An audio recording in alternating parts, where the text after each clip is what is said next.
Hola, ¿qué tal? Mi nombre es Hipólito Solís Domínguez y mi número de matrícula es MX000704 y radico en la alcaldía de Coajimalpa de Morelos. En este caso voy a hablar acerca de la materia de amparo, para lo cual voy a contestar 6 preguntas. ¿De qué crees que surge la necesidad de establecer las leyes que protejan los derechos humanos de las personas?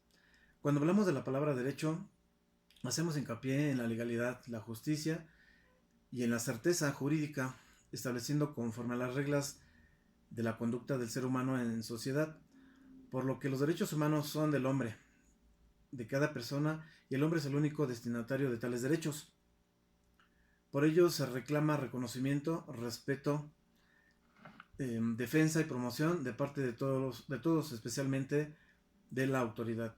Es por ello que en nuestro país estos derechos humanos se encuentran sustentados en el artículo primero de nuestra Constitución Política. La siguiente pregunta es la de: ¿el amparo vino a revolucionar las leyes de apoyo a los derechos humanos? ¿Por qué? Porque cuando un derecho humano es afectado por vulneración de las autoridades o por omisión de la autoridad correspondiente, es posible tramitar un amparo con el fin de denunciar y reparar el daño, ya que existe un interés legítimo por parte del individuo afectado.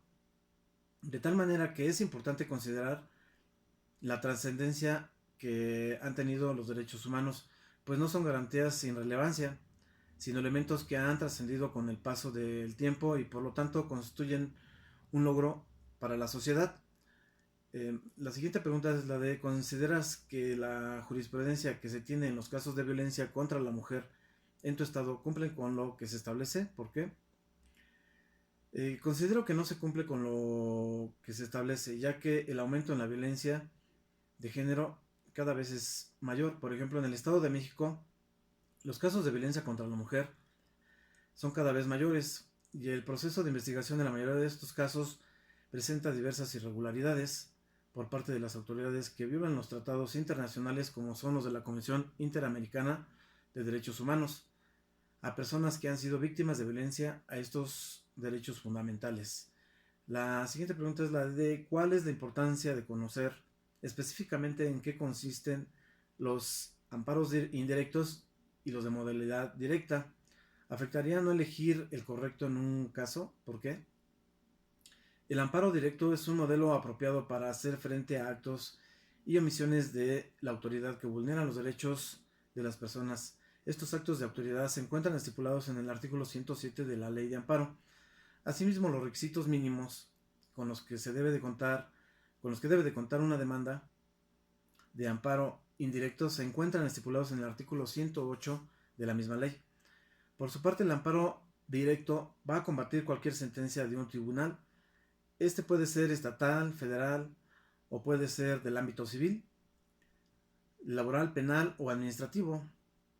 En sí, lo que se consigue con el amparo directo es combatir las violaciones cometidas por los tribunales que afectan al quejoso en la sentencia.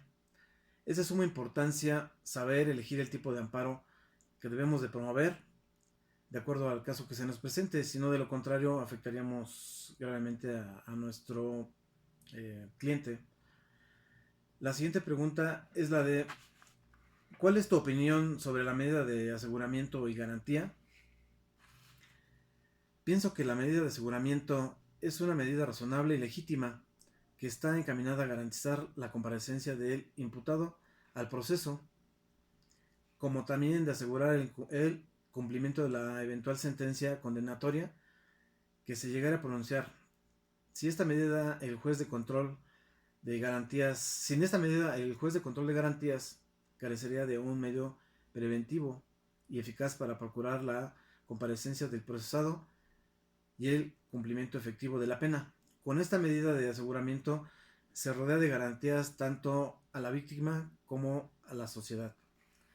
La siguiente pregunta es: ¿cuál consideras que es la medida más segura para llevar un caso de impugnación y el resultado sea justo? El medio de impugnación consiste básicamente en refutar alguna idea o creencia, partiendo del argumento que explique el porqué del error en la base fundamental de aquella afirmación. Lo que queremos decir con esto es que no estamos de acuerdo y que vamos a atacar dicha resolución en base a un derecho fundamental.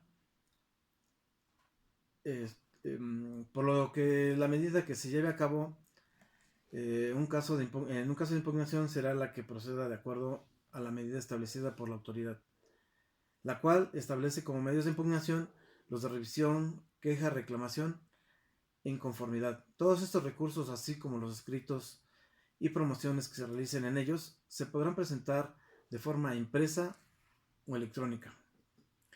Por último, puedo decir que esta materia me ha dejado un gran aprendizaje, del cual estoy seguro aplicaré en mi vida futura y profesional. Muchas gracias.